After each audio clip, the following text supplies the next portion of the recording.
Hi everyone, this is Monica Agrawal, lecturer in commerce from GGSS Hisar. तो my dear students, आज हम नया chapter start करने जा रहे हैं, दैट इज़ बिजनेस सर्विसेज। बहुत ही इंटरेस्टिंग चैप्टर है। इसको स्टार्ट करने से पहले मैं आपको एक बार बताना चाहूँगी कि आज हम करने क्या वाले हैं, कौन कौन सी टॉपिक हम अपने लेक्चर में कवर अप करेंगे।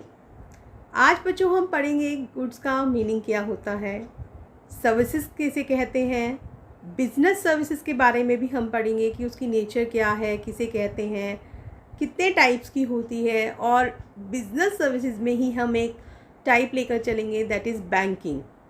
तो हम जानेंगे बैंक के बारे में कि बैंक किसे कहते हैं, कितने प्रकार के हैं और उन बैंकों की फंक्शनिंग क्या होती है। और साथ ही साथ हम ई बैंकिंग के बारे में भी जानेंगे, ठीक है, क्योंकि ई बैंकिंग तो आज के टाइम में सबसे ज़्यादा इम्पॉर्टेंट है। कोविड का टाइम है ना, तो बैंक आप आ जा नहीं सकते ईज़िली, रिस्की रहता है। तो हम कोशिश कर सकते हैं कि मैक्सिमम जो है हम अपना टेलीफोनिकली ही अपना बैंकिंग का काम निपटा लें।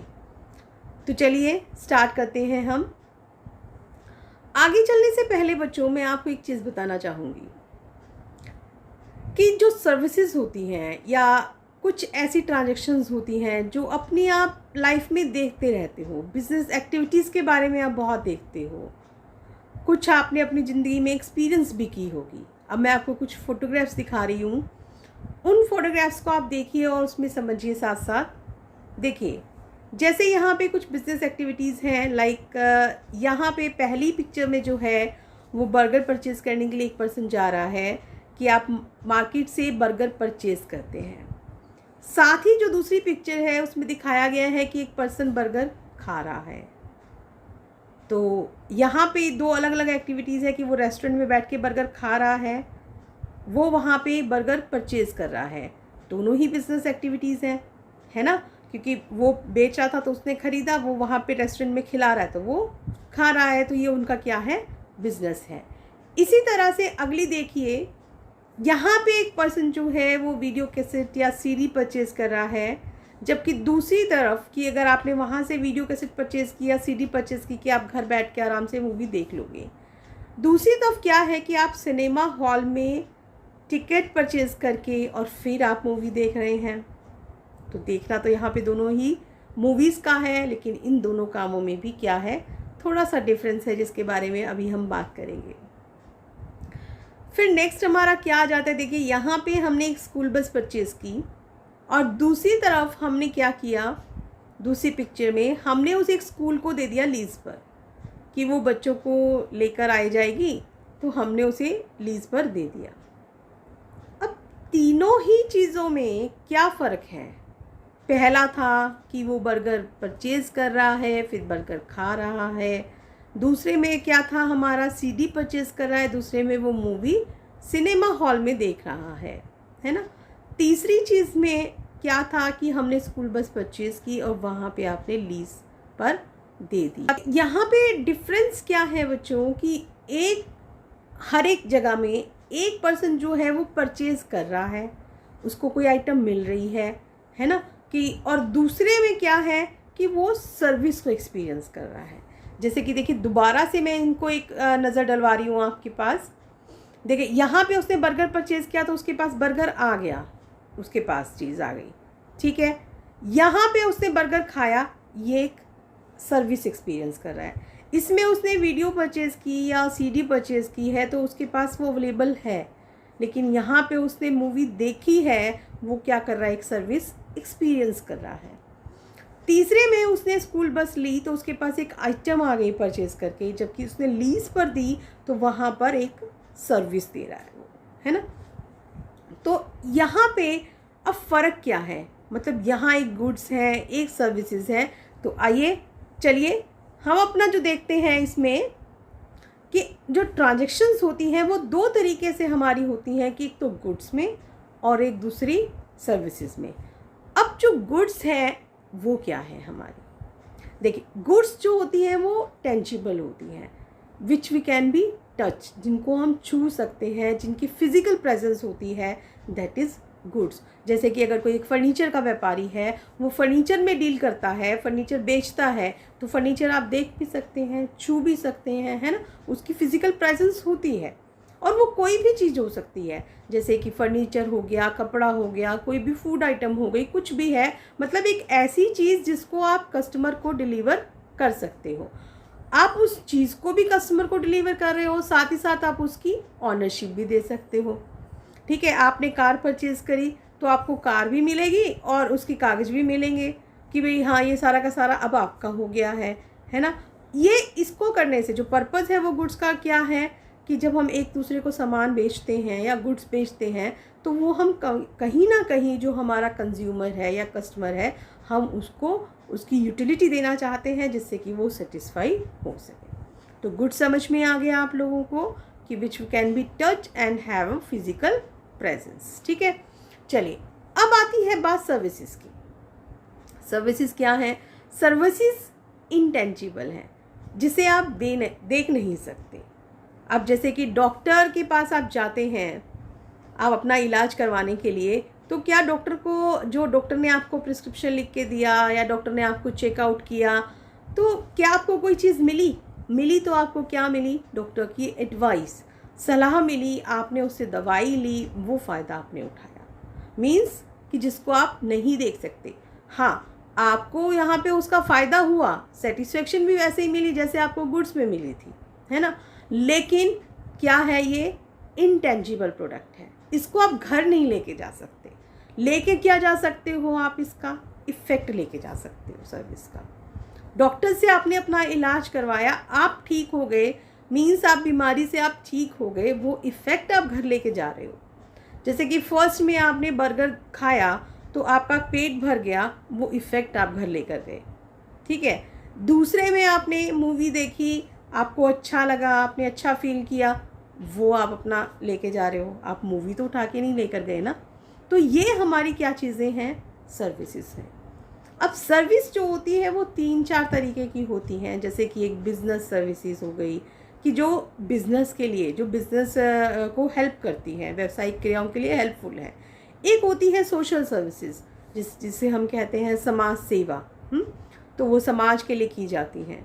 तीसरी होती है पर्सनल सर्विसेज, जैसे कि मेड, घर में हम मेड लगा लेते हैं, वो हमारे लिए काम करती है, तो वो उसकी क्या है? पर्सनल सर्विसेज है। तो बच्चों, हम बात कर रहे हैं बिज़नेस की, तो हम आगे कंटिन्यू करेंगे अपना बिज़नेस सर्विसेज के साथ। ठीक है, तो बिज़नेस सर्विसेज हमारी क्या हो गई कि जो बिज़नेस को चलाने के लिए बहुत हेल्पफुल है, उनके बिना हमारा बिज़नेस नहीं चल सकता। तो आइए अब हम इनकी नेचर की बात करते हैं कि बिज़नेस सर्विसेज की नेचर क्या है। होंगी तो इसमें भी सर्विसेज वाले ही गुण, क्योंकि उसी का टाइप है ये, है ना। तो फर्स्ट जो है हमारा वो क्या है? इंटेंजिबल। इंटेंजिबल मीन्स को which can not be touch and not seen, ना तो हम देख सकते हैं और ना ही हम छू सकते हैं, सिर्फ और सिर्फ हम फील कर सकते हैं। अब जैसे देखिए, आपने बैंक में रुपया जमा करवाया, तो बैंक आप देख सक रहे हो, लेकिन जो बैंक ने आपको फैसिलिटी प्रोवाइड की कि वो आपका रुपया रख रहा है या वो आपको आपके खाते से आपको रुपया निकाल के दे रहा है, तो उसको आप सिर्फ फील कर सकते हो, है ना, देख नहीं सकते, छू नहीं सकते। तो बिजनेस सर्विसेज हमारी क्या है? इंटेंजिबल है। हेट्रोजेनिटी, ये हर एक के लिए अलग अलग है। अब जैसे गुड्स होती हैं, आप मार्केट में कोई सामान लेने के लिए चले गए, तो वो सबके लिए एक से होंगे, किसी के लिए अलग तो नहीं होंगे ना। लेकिन यहाँ पे क्या है कि ये अलग अलग होंगी सभी के लिए। अब जैसे आप किसी के साथ बात करते हैं, कोई आपके साथ अच्छे से कर रहा है, अब एक पर्सन है, आप बैंक में जा रहे हैं, मैनेजर आपके साथ अच्छे से बात करता है कस्टमर्स के साथ, तो उसका अपना अलग उसके साथ टर्म्स हैं। किसी के साथ वो रूडली बात करता है, अच्छे से बात नहीं करता है, तो उसके साथ अलग टर्म है। तो मीन्स अब देने वाला जो बैंक है सर्विस, वो दोनों को ही कस्टमर को सेम देगा, लेकिन नहीं, सर्विस है तो यहाँ पे ये क्या है? होमोजीनियस नहीं है, ये क्या है? हेट्रोजेनिटी है, अलग अलग है। नॉन ट्रांसफरेबिलिटी, आप इसको ट्रांसफ़र नहीं कर सकते। अब डॉक्टर से आपने प्रिस्क्रिप्शन लिया तो आप इसको कोई किसी और को दे दोगे क्या? नहीं, आप बीमार थे तो आपकी राय है ना, आपके लिए राय दी है डॉक्टर ने, तो वो आपके ऊपर ही अप्लाई होगी, आप इसको नहीं ट्रांसफ़र कर सकते। हाँ, गुड्स आप किसी एक दूसरे को दे सकते हो, लेकिन सर्विस आप एक दूसरे को नहीं ट्रांसफ़र कर सकते, क्योंकि ये आपके पास है ही नहीं कि जिसको आप टच करके और आपने ये सामान है कि भाई पकड़ा दिया। साइमल्टेनिटी, ये क्या चीज़ें हैं कि इनका जब आपको सर्विस दी गई है और कंजम्पशन एक टाइम पे होना है। अब आपने सामान ख़रीदा तो आपने मान लीजिए कि आप ब्रेड लेकर आए, तो आपने उसे ब्रेड रख लिया, फिर बाद में आपने उसको कब जब आपकी इच्छा हुई आप उसे कंज्यूम कर सकते हो। लेकिन नहीं, सर्विस तो आपको लगे हाथ ही, मतलब जब आपको मिली है तभी आपको कंज्यूम करनी पड़ेगी। कि अब देखिए कि अब जैसे कि मान लीजिए कि क्या है कि अब डॉक्टर ने आपको चेकअप कर दिया या डॉक्टर ने आपका ऑपरेशन करना है, तो अब जब तक आप नहीं होंगे तो वो आपका ऑपरेशन कैसे करेगा? नहीं कर सकता ना। मीन्स डॉक्टर ने जो अपना सर्विस देनी है और आपने डोज लेनी है, तो दोनों काम एक साथ होंगे। फिर आता है कस्टमर पार्टिसिपेशन। अब जैसे कि जब आप सर्विस लेते हैं तो इसमें कस्टमर का पार्टिसिपेशन भी बहुत ज़रूरी है। कैसे कि जैसे आप घूमने जाना चाहते हैं, अब आपने ट्रैवलिंग कंपनी के पास अपना बुक करवा दिया कि भाई हम आपकी, जैसे ट्रैवलर बसेस होती है ना कि आप आइए और हम आपको इतनी जगह घुमा कर लेकर आएंगे। अब आपने बुकिंग करा दी, तो ट्रैवलर बस आपको कब लेकर जाएगी? आप कब सर्विस ले सकते हैं? जब तक आप उस बस में बैठोगे नहीं, तो वो बस क्या आपको घुमा लेगी? सोचने से तो नहीं घुमाएगी। तो मीन्स कि आपको वहाँ पे पार्टिसिपेट करना होगा। And the last is non stocking.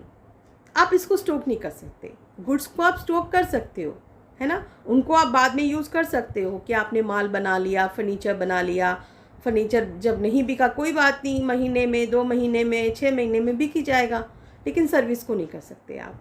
अब आपने डॉक्टर से सलाह लेके रख ली, 6 महीने बाद आपकी कैसी तबीयत है, कैसी नहीं है, तो आप उसको तब यूटिलाइज़ नहीं कर सकते। तो जब आपने ली है, आपको वो तभी के तभी जो है वो कंज्यूम करनी पड़ती है।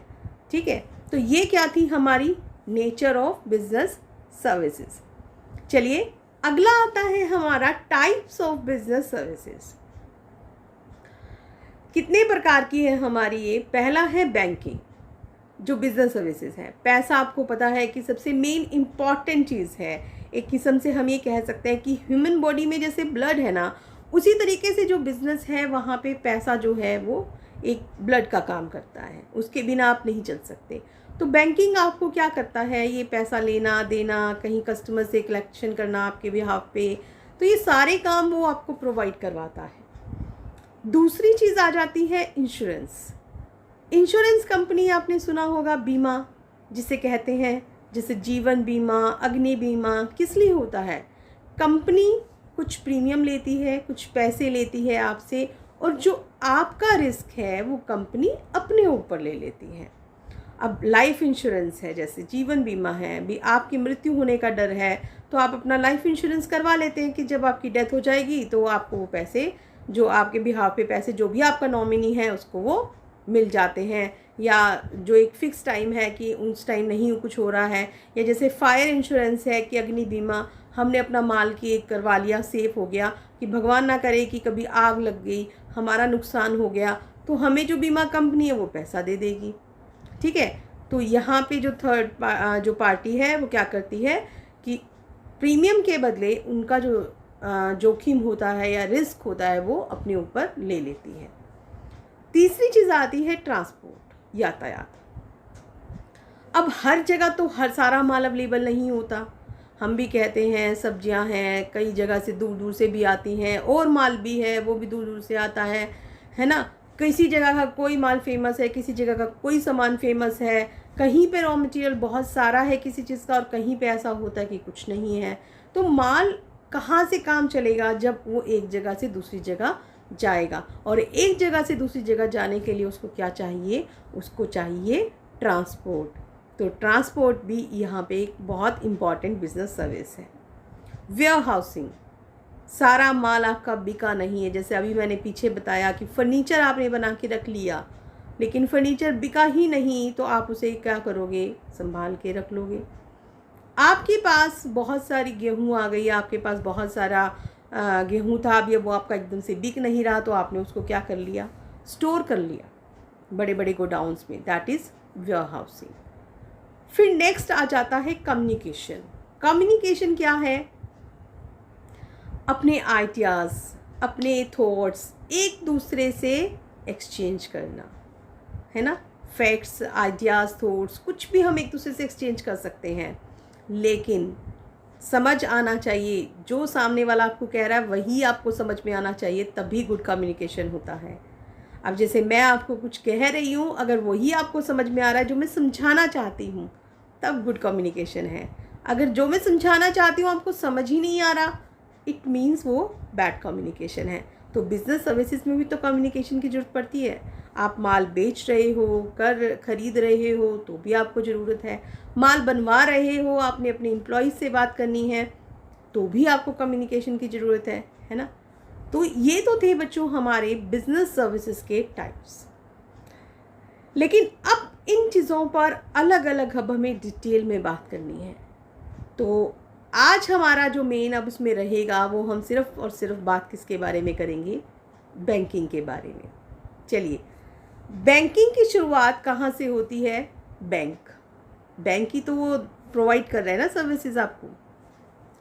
अब ये जो बैंक वर्ड आया था, तो ये कहाँ से आया?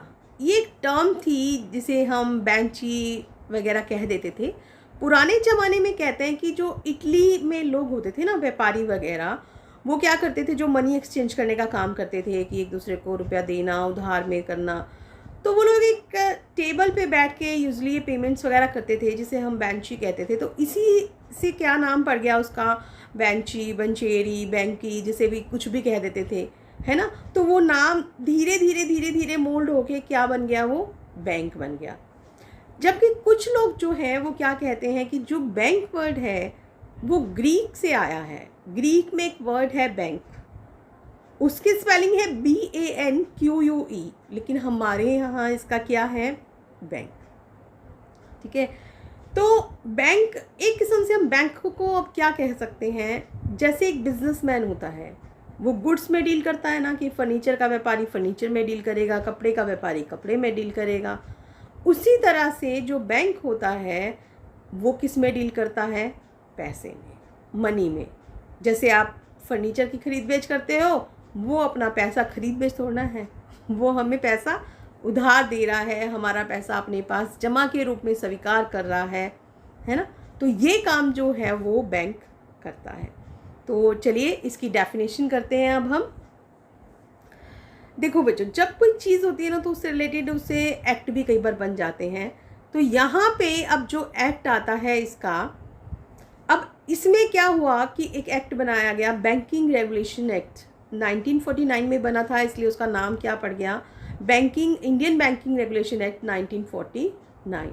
तो उसमें इसकी एक डेफिनेशन दी गई है, दैट इज़ क्या है, banking is the business of accepting for the purpose of lending और investment of deposits of money from the public, repayable on demand or otherwise, and withdrawable by check, draft and order or otherwise। वो क्या कहते हैं कि जो banking है ना, जो बैंक है वो किस चीज़ का व्यापार करता है, वो पैसे का, कि वो आपसे पैसा जमा करता है ताकि वो उसको उधार में दे सके, उसको इन्वेस्ट कर सके, और जब आप मांगोगे वो आपको पैसा आपका वापस भी कर देगा। अब वो आपने जो पैसा मांगा वो आप चेक से भी मांग सकते हो, ड्राफ्ट भी ले सकते हो, कोई पे ऑर्डर वगैरह भी कर सकते हो। तो ये सारा काम क्या है, हमारी बैंकिंग है। और अगर हम इसको इजी लैंग्वेज में कहना चाहें बच्चों, तो हम क्या कह सकते हैं, हम ये भी कह सकते हैं कि बैंक एक ऐसा इंस्टीट्यूशन है, bank is an institution which accept deposits, कि जो डिपॉजिट्स एक्सेप्ट करता है, जिसको हम किसके थ्रू निकलवा सकते हैं, चेक के through, withdrawal by check, and give loans and advances for the purpose of earning profit। अब क्योंकि बैंक का भी तो ये काम है ना, तो वो भी क्या करना चाहता है, प्रॉफिट्स अर्न करना चाहता है, और इसीलिए वो अपने जो लोन्स वगैरह हैं, एडवांस वगैरह है, वो भी देता है। ठीक है बच्चों, तो आपको समझ में आ गया बैंक क्या होता है। चलिए आइए अब हम करते हैं इसके टाइप्स। बच्चों, types of banks, types of bank, there are 4 types. आगे इनके सब टाइप्स तो काफ़ी हैं, लेकिन फ़िलहाल हम बात करते हैं। एक होता है कमर्शियल बैंक्स। कमर्शियल बैंक जिन्हें हम हिंदी में कहते हैं वाणिज्यिक बैंक। ये क्या काम करते हैं, ये करते हैं कि जो हमने पैसा लेना देना है वो सारा का सारा ये करते हैं। 2 तरीके के होते हैं, पब्लिक सेक्टर और private sector. Public sector bank होते हैं बच्चों कि जिन पे सरकार का है अधिकार, जैसे कि ये SBI वगैरह है ना, ये बैंक जो है हमारे क्या हैं, सरकारी बैंक है, पब्लिक सेक्टर बैंक जिनको हम कह सकते हैं। दूसरे होते हैं प्राइवेट सेक्टर बैंक, जिन पर निजी लोगों का, प्राइवेट लोगों का इस पर ऑनरशिप होती है, जैसे कि HDFC बैंक है, ICICI बैंक है, ये सारे के सारे क्या हैं, कमर्शियल बैंक है। मतलब कमर्शियल बैंक की मेन फीचर क्या है कि ये आपका जो पैसा है वो डिपॉजिट भी कर रहे हैं, आपको कोई लोन वगैरह भी दे रहे हैं, है ना, सारे काम ये चीज़ों के करते हैं। और इसमें फिर आता है नेक्स्ट कोऑपरेटिव बैंक। जो कमर्शियल बैंक हैं बच्चों, वो बनते हैं बैंकिंग रेगुलेशन एक्ट 1949 के according, Indian banking regulation act, जिसके अकॉर्डिंग अभी हमने अपनी डेफिनेशन भी की थी। लेकिन जो कोऑपरेटिव बैंक है वो स्टेट कोऑपरेटिव सोसाइटीज़ एक्ट की तरफ से बनते हैं। आपको ध्यान होगा, अगर आपने कोऑपरेटिव सोसाइटीज़ किया था, उसमें क्या था, कोऑपरेटिव सोसाइटीज़ के अंडर उनका रजिस्ट्रेशन होना था। कुछ लोग अपनी कोऑपरेटिव सोसाइटीज़ बना लेते हैं, किस लिए बनाते हैं, ताकि वो अपने मेंबर्स को सस्ती दरों पे और अच्छा माल दिलवा सकें। तो कोऑपरेटिव बैंक का भी एक यही मकसद है कि जो उसके मेंबर्स हैं वो उनको सही सस्ते रेटों में, सस्ती दरों पे जो है वो ऋण उपलब्ध करवा सके। ठीक है। तीसरी टाइप अब कौन सी आ जाती है, स्पेशलाइज्ड बैंक। स्पेशलाइज्ड बैंक में बहुत सारे हैं, जैसे एक्सपोर्ट इंपोर्ट बैंक हो गया, इंडस्ट्रियल बैंक हो गए, कोई फॉरेन वाले एक्सचेंज वाले बैंक हो गए। तो मतलब अलग अलग, ये स्पेशली नीड के अकॉर्डिंग है, जैसी आपकी स्पेशल नीड है उसके अकॉर्डिंग जो ये बैंक हैं वो बनाए जाते हैं। फिर आता है सेंट्रल बैंक, जिससे हम एक किस्म से हम ये कह सकते हैं कि एपेक्स बैंक भी कह सकते हैं, जो सारे के सारे जो बैंकिंग है उनकी जो जितनी भी क्रियाएं हैं, एक्टिविटीज़ हैं, उनको रेगुलेट करता है, सारा कंट्रोल करता है। तो ये एक देश में एक ही बैंक होता है, और हमारे इंडिया का कौन सा है, ये रिज़र्व बैंक ऑफ इंडिया। ठीक है। तो ये सेंट्रल बैंक ऑफ इंडिया वो अलग है, लेकिन जो रिज़र्व बैंक ऑफ इंडिया है वो हमारा क्या है, वो हमारा सेंट्रल बैंक है। ठीक है। तो चलिए आइए अब हम चलते हैं हमारे कमर्शियल बैंक की तरफ, कि कमर्शियल बैंक जो मेन है उसके फंक्शंस को अब हम डिस्कस करेंगे। सबसे पहला काम हमारा इसमें क्या होता है, डिपॉजिट्स एक्सेप्ट करते हैं ये लोग। डिपॉजिट एक्सेप्ट करते हैं, उसके लिए आप अलग अलग टाइप के अकाउंट्स खुलवा सकते हैं इसमें, जैसे कि करंट अकाउंट एक नॉर्मल अकाउंट है, आप जब चाहे उसमें पैसा जमा करा दें, जब चाहे आप पैसा निकलवा लें उसमें से, आपको कोई परमिशन की ज़रूरत नहीं है। जो बैंक की टाइम है आप उसमें आराम से कर सकते हैं, जितना पैसा आपका जमा है उसके अकॉर्डिंग आप उसको कभी भी अपना निकलवा सकते हैं। फिर आते हैं सेविंग अकाउंट, सेविंग पर्पज़ के लिए बनाए जाते हैं। ठीक है। इसमें क्या होता है कि अगर आपका पैसा जमा है तो इसमें कुछ थोड़ी सी रेट्स पर वो आपको ब्याज भी देता है बैंक, तो आपको ये सेविंग को प्रमोट करता है। तीसरा आता है fixed deposit account. Fixed deposit account कौन सा होता है, जिसे आप बोलते हैं ना FD करा रखी है, ये वही है। फिक्स्ड डिपॉजिट होता है कि एक टाइम पीरियड के लिए, एक सर्टेन टाइम पीरियड होता है। तो अगर आपको मान लीजिए कि साल, 2 साल, 5 साल, जितने के लिए आपने अपनी FD करा रखी है, अगर आप उस टाइम से पहले उसको निकलवाना चाहते हैं तो आपको क्या करना पड़ेगा, परमिशन लेनी पड़ती है। जैसे करंट अकाउंट, सेविंग अकाउंट में ऐसा कुछ नहीं था, लेकिन फिक्स्ड डिपॉजिट में आपको लेनी पड़ती है। सेविंग अकाउंट में रेट ऑफ इंटरेस्ट जो होती है कंपैरेटिवली फिक्स्ड डिपॉजिट के कम होती है, जबकि फिक्स्ड डिपॉजिट क्योंकि लंबे टाइम के लिए है तो इसमें जो बैंक है वो आपको एक अच्छी रेट से रेट ऑफ इंटरेस्ट देता है। अब आप कई बार सुनते होंगे MOD है हमारा अकाउंट, तो अब वो MOD क्या चीज़ है, मल्टीपल ऑप्शन डिपॉजिट अकाउंट। ठीक है, कि मतलब अगर आप उसमें MOD करवा देते हो, कई ऑप्शंस मिल जाती हैं आपको कि आपके पास अगर बैंक में बैलेंस पड़ा ही है, आप उसको यूटिलाइज़ नहीं कर रहे, तो फॉर द मतलब आप बता दोगे बैंक को कि 15 दिन बाद, महीने बाद में हमने पैसा यूज़ नहीं किया तो उसको हमारा FD में कन्वर्ट कर दिया जाए, तो वो हमारा क्या है, MOD आ जाता है। फिर अगला आता है एडवांसिंग ऑफ लोन्स। ये आपको लोन भी देता है। लोन कैसे, जैसे कि आपको कैश दे दिया, ओवरड्राफ्ट दे दिया। अब ओवरड्राफ्ट क्या है, अब देखिए मान लीजिए कि आपके बैंक में 50,000 रुपये जमा है या आपके लाख रुपए जमा है, अब आपको चाहिए 1.25 लाख। अब आप बैंक से कितने निकलवा सकते हो, लाख रुपए निकलवा सकते हो, क्योंकि जब आपके पास लाख रुपए हैं। लेकिन नहीं, अगर आपकी गुडविल अच्छी है बैंक की नज़र में, आपका अच्छा ट्रांजैक्शन होता रहता है, तो बैंक आपको एक फैसिलिटी देता है कि जितने पैसे आपके बैंक में जमा नहीं भी है ना, बैंक उससे ज़्यादा आपको पैसे दे रहा है। मान लीजिए कि आपको लाख रुपए आपके थे, लेकिन आपको 1.25 लाख चाहिए, तो अगर आपने बैंक ने अगर आपकी लिमिट बना रखी है, तो बैंक आपको लाख के बदले कितने दे रहा है, 1.25 लाख दे रहा है, और उसके बदले वो आपसे इंटरेस्ट चार्ज कर लेगा और फिर कुछ दिनों में आपको वो पैसा वापस करना हो जाता है। That is overdraft, bank overdraft जिसे कह देते हैं। एक होता है टर्म लोन, कि टाइम पीरियड के लिए आपने क्या किया, लोन दे दिया, ठीक है, जितने टाइम के लिए है, साल 2 साल के लिए, जैसा भी है। एक होता है डिमांड लोन, कि हमने लोन दे दिया, जब डिमांड की जाएगी तो हमें वो देना पड़ेगा, ठीक है। तो पहला काम क्या था इसका, डिपॉजिट्स भी लेता है हमसे, जमा स्वीकार करता है, हमें लोन भी दे देता है।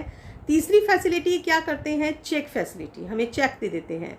चेक 2 तरीके के होते हैं, बियरर चेक और क्रॉस चेक। बियरर चेक होता है जिसके पर किसी का नाम वगैरह कुछ नहीं मेंशन होता, जिसके पास चेक है अपना चेक दिया और आपके पास पैसा हो गया। लेकिन क्रॉस चेक ये आजकल ज़्यादा ट्रेंड में नहीं चलते, क्योंकि हर किसी को अपना पैसा सेफ है करना होता है। लेकिन क्रॉस चेक में क्या होता है कि उस पर पूरा पर्टिकुलर नाम लिखा होगा, क्रॉस 2 लाइनें आपको कॉलम जो होता है लेफ्ट हैंड साइड में 2 लाइनें जो होती हैं टॉप कॉर्नर पे लगाई जाती हैं, ताकि जिसका वो है वो सिर्फ वही पर्सन उसको निकलवा सकता है और कोई नहीं निकलवा सकता उसको। अगली फैसिलिटी वो देते हैं remittance of funds. Remittance of funds में क्या कर सकते हैं कि पैसा जो है वो एक जगह से दूसरी जगह आप ट्रांसफ़र करवा सकते हो थ्रू बैंक। जैसे आपने बैंक ड्राफ्ट दे दिया कि आपका बैंक में पैसा था, आपने बैंक ड्राफ्ट बनवाया, आपने वो दे दिया। जैसे आप कई बार फीस वगैरह भरना चाहोगे तो होता है ना कि कई एग्ज़ाम्स की कि आपको बैंक ड्राफ्ट लगाना पड़ता है, तो अब वहाँ जब आपने बैंक ड्राफ्ट भेज दिया तो वो पैसा वो बैंक ड्राफ्ट जमा कराएंगे और वो पैसा निकाल लेते हैं। ऐसे ही पे ऑर्डर होता है, पे ऑर्डर में भी इसी तरीके का काम हो सकता है। The last is allied services. ऐसा नहीं कि बस ये इतनी ही सर्विसेज देता है, सर्विसेज तो बहुत सारी हैं, लेकिन क्योंकि इतना हम यहाँ डिस्कस नहीं कर सकते हैं तो सिर्फ थोड़ा सा मैं मेन आप लोगों को बता रही हूँ कि अलाइड सर्विसेज जैसे सहायक और चीज़ें भी देता है। जैसे आप बैंक में अपना लॉकर खोल सकते हैं, लॉकर में अपना आप सामान रख सकते हो, तो उसका भी फ़ायदा हो जाता है ना, तो उसके लिए आपसे थोड़ा सा वो चार्ज करता है, लेकिन वो आपको फैसिलिटी भी देता है। तो ये थे हमारे कमर्शियल बैंक के फंक्शंस। तो चलिए बच्चों, आगे अगला हमारा नेक्स्ट टॉपिक आता है ई बैंकिंग, जिसे हम क्या कहते हैं, इलेक्ट्रॉनिक बैंकिंग भी हम इसको कहते हैं। आज देख रहे हैं आप कि कंप्यूटर का ज़माना है, इंटरनेट का ज़माना है ना, इसके बिना हमारा काम ही नहीं चलता है। और सबसे बड़ी बात, जिस तरीके की ये महामारी फैली हुई है, कोरोना फैला हुआ है, तो उसमें तो इसकी इम्पोर्टेंस और भी बढ़ जाती है। तो आज हम बात किसकी कर रहे हैं, ई बैंकिंग के बारे में हम बात कर रहे हैं, जिसे आप कहते हैं इलेक्ट्रॉनिक बैंकिंग भी। इसके कई नाम हैं, ई बैंकिंग कह सकते हैं, वर्चुअल बैंकिंग कह सकते हैं, ऑनलाइन बैंकिंग कह सकते हैं, या फिर इंटरनेट बैंकिंग भी कह सकते हैं। होता क्या है इसमें, कुछ नहीं खास है, सिर्फ इलेक्ट्रॉनिक मीडिया या टेलीकम्युनिकेशन डिवाइसेस में, जिसमें भी नेटवर्क के जरिए आप अपने जो भी बैंकिंग प्रोडक्ट्स हैं, सर्विसेज हैं, उनको आप यूज़ कर सकते हैं। इससे क्या फ़र्क हो जाता है, वैसे तो आपको बैंक में जाना पड़ेगा, एक फ़िक्स टाइम होता है कि आप उसी टाइम में जाकर अपना पैसा जमा करा सकते हैं या निकलवा सकते हैं। लेकिन ई बैंकिंग ने सारे काम हमारे आसान कर दिए हैं। 24 घंटे में कभी भी कहीं भी बैठकर जो एक कस्टमर है वो अपना अकाउंट एक्सेस कर सकता है, कोई भी वो ट्रांजैक्शन कर सकता है, चाहे थ्रू वो कंप्यूटर कर सकता है या फिर वो मोबाइल के थ्रू कर सकता है, उसे बिल्कुल भी कोई प्रॉब्लम नहीं आती है। तो इसका बहुत बड़ा फ़ायदा है ये।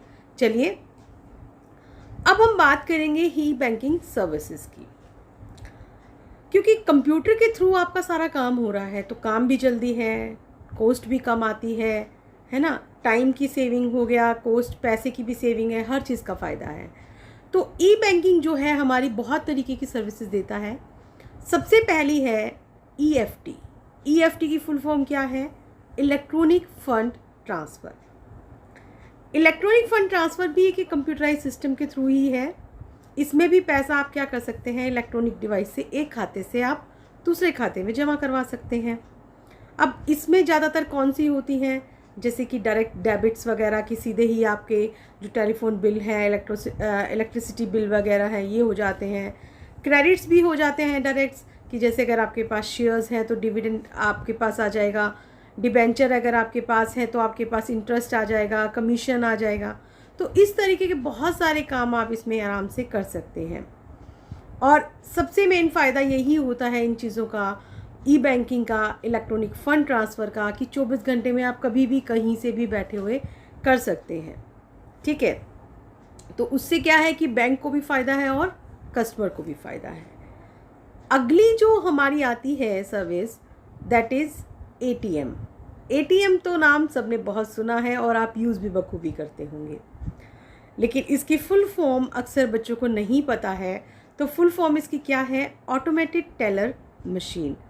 ये भी कई बार 1 नंबर के क्वेश्चन में आ जाता है, तो बच्चों ये आपको पता होना चाहिए कि एटीएम की फुल फॉर्म क्या है? Automated teller machine. क्या है? एक इलेक्ट्रॉनिकल टर्मिनल है जो लोगों को अलाउ करता है कि आप इसमें 24 घंटे में कहीं से भी कभी भी पैसा निकलवा सकते हैं और डिपॉजिट भी करवा सकते हैं। आपको कोई ह्यूमन टेलर की भी ज़रूरत नहीं होती है, सिंपल आराम से आप बैंकिंग ट्रांजैक्शन कर सकते हैं। तो यहाँ पे इसकी डेफिनेशन भी दी गई है एक, कि it refers to an electronic terminal that allows people with plastic card. आपके पास क्या तो कार्ड होगा जैसे कि डेबिट कार्ड वगैरह, आप उसको भी यूज़ कर सकते हैं। आपके पास कोई पिन वगैरह है तो आप उसको भी यूज़ कर सकते हैं to perform simple banking transactions 24 hours a day without the help of a human teller. वहाँ पे आपको किसी की ज़रूरत नहीं है हेल्प की। तो अब इसकी सहायता से क्या हो गया है कि जो एक इंसान जो काम करता था, बहुत टाइम लेता था, उसको ये मशीन जो है बहुत कम टाइम में कर देती है। एक किस्म से 1/4 टाइम ये जो लेती है उसके बदले में। तो ये भी हमारे को फ़ायदा हो गया कि हम कभी भी किसी भी टाइम पैसा निकलवा सकते हैं। चलिए, नेक्स्ट आता है डेबिट कार्ड। डेबिट कार्ड हमारा क्या है? It refers to a plastic card. ये एक प्लास्टिक का कार्ड होता है that cross the bank to take money from the customer's account and transfer it to a seller's account. इसमें क्या करते हैं कि जो बैंक है इसमें वो कस्टमर के अकाउंट से पैसा ले लेता है और सेलर के पास भेज देता है। इसकी सहायता से जैसे कि आप ऑनलाइन शॉपिंग कर सकते हैं, कभी भी कहीं पे भी आप कर सकते हैं। पर इसके लिए ज़रूरी क्या होता है कि आपके पास अकाउंट में पैसा होना चाहिए, तभी आपको डेबिट कार्ड इशू किया जाता है। और उस डेबिट कार्ड पे जैसा कि आप यहाँ एक सैम्पल भी देख रहे हो कि इसमें एक चिप लाइक होता है, एक नंबर होता है, आपका नेम होगा, कब इशू हुआ और कब इसकी एक्सपायरी होगी। देखिए, डेफिनेट पीरियड ऑफ टाइम के लिए है, तो आप इसको अच्छे से यूज़ कर सकते हैं। ठीक है, तो आज के टाइम में ये भी बहुत कन्वीनियंट है, क्योंकि आपको अगर कहीं आना जाना है, आपको रुपया लेकर जाना है, तो वो रिस्की रहता है। रास्ते में चोरी का भी डर रहता है, गिरने का भी डर रहता है। लेकिन अगर आपके पास डेबिट कार्ड है तो ऐसा कोई आपको डर नहीं रहता। आप बड़े ईज़िली कहीं भी आ जा सकते हैं और आपके पास रुपए भी हैं और सेफ भी है, क्योंकि जस्ट आपको एक कार्ड संभालना है। जैसा एक डेबिट कार्ड होता है बच्चों, वैसा ही एक क्या होता है? क्रेडिट कार्ड होता है। अब जो क्रेडिट कार्ड है ये भी एक प्लास्टिक का कार्ड है, डेबिट कार्ड की तरह ही दिखाई दे रहा है। And it refers to plastic card that allows the customer to buy now and pay back the loaned amount to bank at a future date. उसमें क्या था? डेबिट कार्ड में पैसा ऑलरेडी आपके अकाउंट में था, तो आपको डेबिट कार्ड इशू किया गया था। लेकिन क्रेडिट कार्ड में ऐसा नहीं है, एक किस्म से लोन दे रहा है। आपके पास पैसा नहीं है, जिसे बैंक ओवरड्राफ्ट की सिचुएशन आ जाती है ना, कि आपके खाते में पैसा नहीं होता, लेकिन बैंक आपको फैसिलिटी दे देता है just because of your goodwill. कि आपकी गुडविल अगर अच्छी है तो वो आपको दे देता है कि आपके खाते में पैसा ना होते हुए भी आप वहाँ से ज़्यादा इशू करा सकते हैं, बैंक से पैसा ले सकते हैं। सेम लाइक ऐसे ही ऐसा होता है इसमें भी, क्रेडिट कार्ड में भी ऐसा ही है कि अब आपने पैसा खर्च कर लिया और आपको इन फ्यूचर जो है वो बैंक को वापस देना होता है। तो ये क्या है? हमारा क्रेडिट कार्ड। और इसमें भी एक चिप लगी है, इसका भी एक नंबर होता है, किस डेट को इशू हो और किस डेट तक के लिए वैलिड है, ये सारा का सारा होता है। जो कार्ड होल्डर है उसका नाम भी इसमें स्पेशल मेंशन होता है। फिर आती है टैली बैंकिंग। टैली बैंकिंग भी ऐसा ही है कि आप टेलीफोन पे अपना बैलेंस पता कर सकते हैं आप फ़ोन करके, और फ़ोन करके ही जो आप अपनी ट्रांजैक्शन है वो भी कर सकते हैं। चलिए, और लास्ट इनमें सर्विसेज में हम जो करने वाले हैं वो क्या है? NEFT and RTGS. नेफ्ट क्या है? नेफ्ट की फुल फॉर्म होती है बच्चों नेशनल इलेक्ट्रॉनिक फंड ट्रांसफ़र। जैसा इलेक्ट्रॉनिक फ़ंड ट्रांसफ़र था, ये क्या है? National electronic fund transfer. और दूसरा है हमारे पास आरटीजीएस। आरटीजीएस को हम कह सकते हैं रियल टाइम ग्रोस सेटलमेंट। लेकिन यहाँ पे इनमें फ़र्क क्या है? ये भी सारी चीज़ें ऐसे ही हैं कि आप एक जगह हैं और आप दूसरी जगह जो है वो पैसा ट्रांसफ़र कर रहे हैं, है ना? तो आपको कहीं लेकर जाने की ज़रूरत नहीं है, बैंक के थ्रू ही आपका पैसा जो है वो एक जगह से दूसरी जगह चला गया है। रास्ते का कोई रिस्क नहीं है आपके पास, कोई चोरी का डर नहीं है और मिनटों में ही आपकी कुछ जो ये ट्रांजैक्शन है वो हो जाती है। लेकिन यहाँ पे ये होता है कि जो आरटीजीएस है उसके लिए एक मिनिमम अमाउंट होता है कि कम से कम वो 2 लाख रुपए होंगे तो ही आपका आरटीजीएस होगा। लेकिन जब आप नेफ्ट करवाते हैं तो नेफ्ट के लिए ऐसी कोई कंडीशन नहीं है। नेफ्ट में क्या है कि आप इनमें जो भी ट्रांजैक्शंस होती हैं वो बैचेस में निपटाई जाती हैं कि मतलब टाइम फिक्स हो जाता है कि इतने बजे से इतने बजे तक होगा और 11 बार जैसे एक दिन में निपटाया जाएगा। तो जब तक अगर जो टाइम उनके फिक्स हैं तो अगर कोई बीच में ट्रांजैक्शन आई तो उसको रोक लिया जाएगा कि 5-7 ट्रांजैक्शंस इकट्ठी होंगी, जब उस टाइम तक जितनी भी ट्रांजैक्शंस होंगी वो इकट्ठी होंगी। जबकि आरटीजीएस जो होता है ना उसमें ऐसा नहीं होता। जैसे जैसे ट्रांजैक्शन आती जाती है आपका इमीडिएटली वो हो जाता है। एक बैंक क्या करता है आरटीजीएस में दूसरे बैंक को संदेश भेज देता है, मैसेज भेज देता है कि भाई इतना पैसा ट्रांसफ़र होना है, और जब उसके पास दूसरे बैंक के पास वो मैसेज कन्वे हो जाता है तो उसके 2 घंटे के अंदर अंदर उस अकाउंट में जो पैसा वो जमा हो जाता है। तो ये बहुत इजी रहता है। लेकिन हाँ, चाहे नेफ्ट है चाहे आरटीजीएस है, इसके लिए बैंक फ़ीस ज़रूर लेता है। जो भी उसके फ़ीस के चार्जेस होते हैं कि इतने लाख रुपए का अगर आप नेफ्ट कराते हैं तो इतनी फ़ीस लगेगी, या इतने लाख रुपए का अगर आप आरटीजीएस कराते हैं तो उसके अकॉर्डिंग फ़ीस लग जाती है। लेकिन फ़ीस लगने के बावजूद भी काम आपका सेफ़ भी रहता है और फ़ायदा भी रहता है। तो देखा बच्चों आपने कि जो ई बैंकिंग है उससे हम घर बैठे ही कितना सारा काम कर सकते हैं, ईज़िली कर सकते हैं, कॉस्ट हमारी कम लगती है, टाइम हमारा सेव हो जाता है और रास्ते का भी डर नहीं रहता। बैंक को भी अच्छा लग रहा है, कस्टमर के लिए भी फ़ायदेमंद है, और अगर हम बिज़नेस करते हैं तो बिज़नेस के लिए भी फ़ायदेमंद है। आज के दिन हम हर कोई चाहता है कि हम थोड़े से टाइम में बहुत सारा काम कर लें। तो उन चीज़ों को देखते हुए अगर हम ई बैंकिंग कहें तो ये बहुत अच्छा है। तो बच्चों, आई होप कि आज के सेशन में आपको ये सारा क्लियर हो गया होगा कि बिज़नेस सर्विसेज में बैंकिंग की क्या इम्पोर्टेंस है, क्या इसके फ़ायदे हैं और किसे आप कहते हैं, क्या क्या चीज़ें इसमें शामिल होती हैं। तो आज के लिए इतना ही, दैट्स ऑल।